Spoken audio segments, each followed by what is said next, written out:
Thank you very much. I know it's a very long program, but this, as far as I am concerned, is the highlight of the program. We were able to... You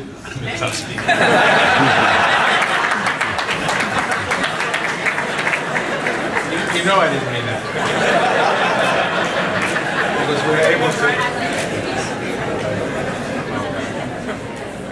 Because we're able to make the presentations to our honorees.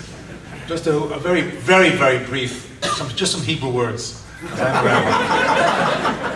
Each and every week, there is a prayer that we intone in the synagogue. It happens to be a time that's usually quiet, where there is a mishaberach that is made. It's an ancient prayer. It's one of the oldest prayers that we have in the liturgy, and it goes all the way back to antiquity. The first time that we actually see it officially is in the 11th century in the Siddur of Rav Amram Gaon. However, it is something that we know was recited in Babylonia itself, and it was composed by the Gaonim. And we say, people who are involved, or oskim, it's even more than involved, people who are dedicated to the needs of the public, HaKadosh Baruch Hu Yishalem Scharam, God will pay them the reward. That's because that's the only one who will pay them for what they do. But the idea is that this is an important prayer, and it is in the middle of the prayers. After we read from the Torah and we read from the prophets, it's in the middle of the service. It's a time which the Gaonim themselves conceived when everybody's in the shul. Even the latecomers have come to shul so that everybody can hear the prayer. And very often, this is a prayer that is not only for the leadership of the synagogue, but it is for all of those people who help to keep the community together, and for those people who ensure the continuity of the Jewish people. And we ask that God shower them with all of His blessings. And this is a prayer that here in New Rochelle we certainly understand and something that we appreciate. As was mentioned before, we try to honor people who are deserving of honor. And that's something that we've always maintained, and certainly we are doing that this year as well. I'd like to just say a few words about our honorees. And again, we can write volumes for all four people, but we're just going to mention just some bullet points. Bob Friedman, you heard when he recited the national anthem, you noticed that he knew all the words.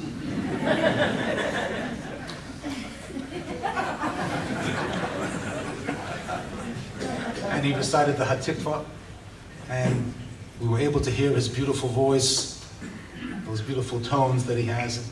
And he graces our community for the Yamim Noraim with that beautiful voice and his beautiful nusach and the beautiful training. And he leads us in prayer. And he does that for Shabbosos and for Yomim Tovim. And he does it with tremendous beauty and tremendous care. And he takes it seriously. And therefore, he helps us take our prayers seriously. He's a role model for all of us. His shul attendance is exemplary and on time. His limud HaTorah is something which is serious and something which is continuous. He has reverence, and his deportment is something which is beautiful to behold. He's a very, very special individual, and we cherish him as a member of our community. Judy Friedman. We've heard other people make comments about her. Anything that's positive that one can say is true about Judy. I just know her to be a very, very special human being. She's always very pleasant. She's refined in her character.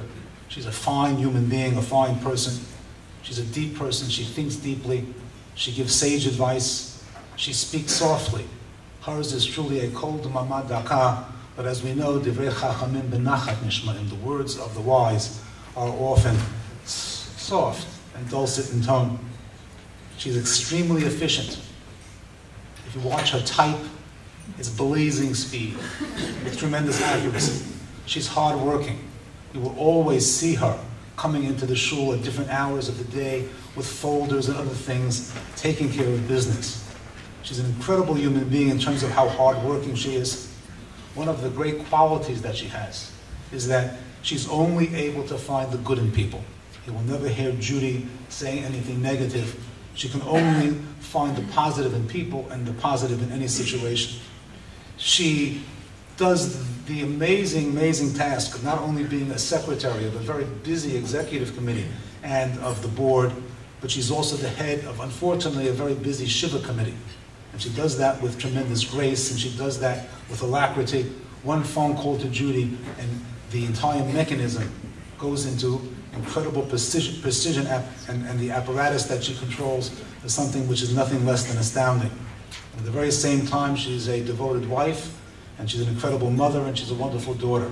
And therefore, it's a very, very great pleasure to be able to greet the Friedmans. And also, a very special mazel tov to the grandfathers, to Mr. Friedman and to Mr. Rosenzweig, who themselves are people of note in the communities in which they lived. And just to note that Mr. Rosenzweig was one of the founders of the great Young Israel of YINR. So I'd like to ask Judy and Bob to please come forward.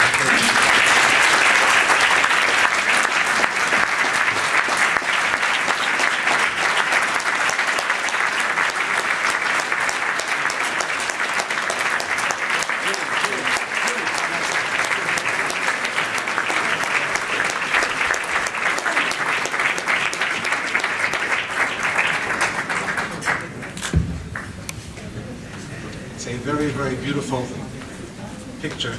It says, presented to Judy and Bob Friedman on the occasion of the 45th annual dinner on Israel of New Rochelle, March 25th, the year 2012, the second day of Nisan in the year 5772.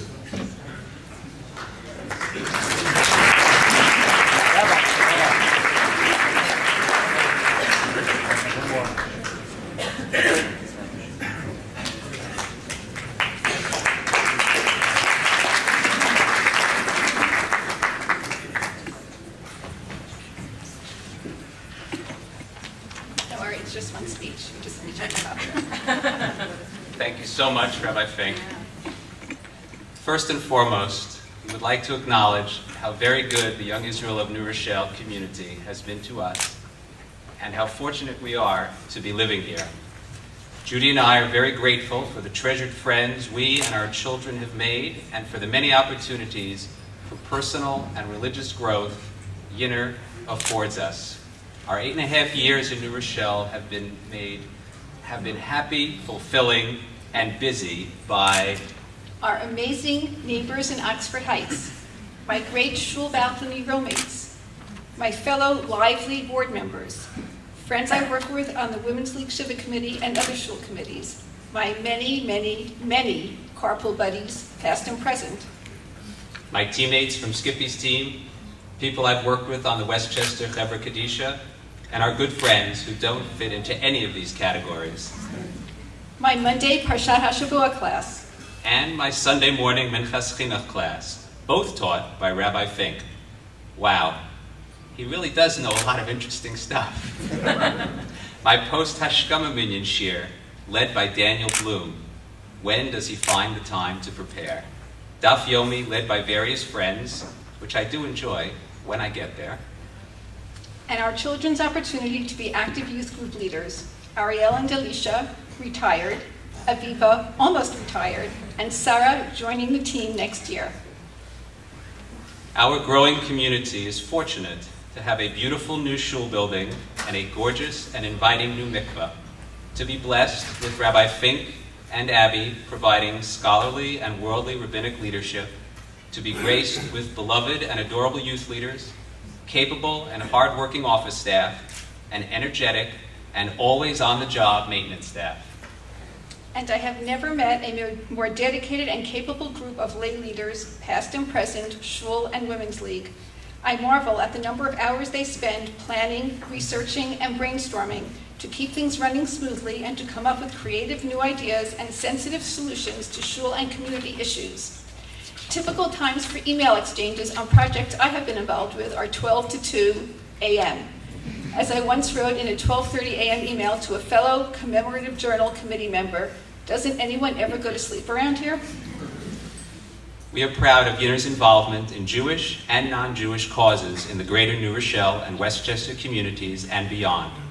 Delivering Mishloach Manot with my daughter Sarah to struggling Jewish families in Brooklyn reminded us of the realities of life outside of our sheltered world and the responsibility we have to share our blessings with those in need.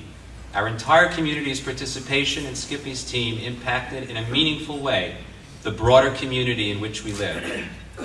Our shul plays a critical role in shaping the lives of our children and it is a privilege to play even a small part, together with so many exceptional people, in creating the wonderful atmosphere that we have at this shul. A special mazel tov to Sandra and Uri, who bring dynamic creativity and graceful execution to all they do. You are a vital part of our shul's future, and you are people Judy and I can really look up to, literally. Thank you to the very many people whose efforts made this dinner beautiful and memorable, and the dinner journal absolutely perfect, and I know how hard you worked. Thank you to our children for humoring me when I obsess over the placement of a comma or the best English spelling of a transliterated Hebrew word.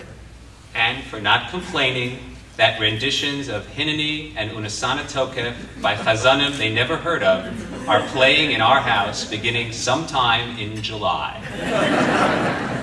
Special shout out to my father, Julius Rosenzweig, a nonagenarian.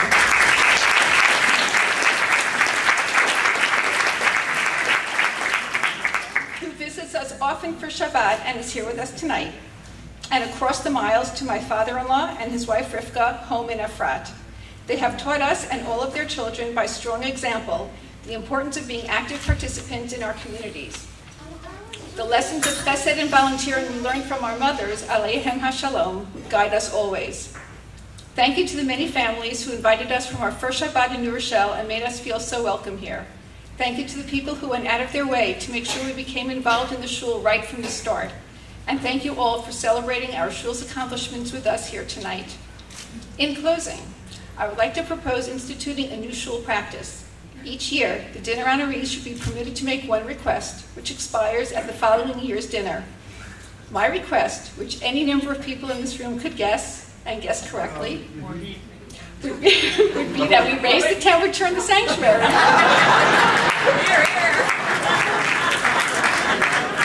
So that I am not cold in shul every single week, winter and summer. I'll put it on the agenda for the next board meeting. Thank you, everyone, and enjoy your evening.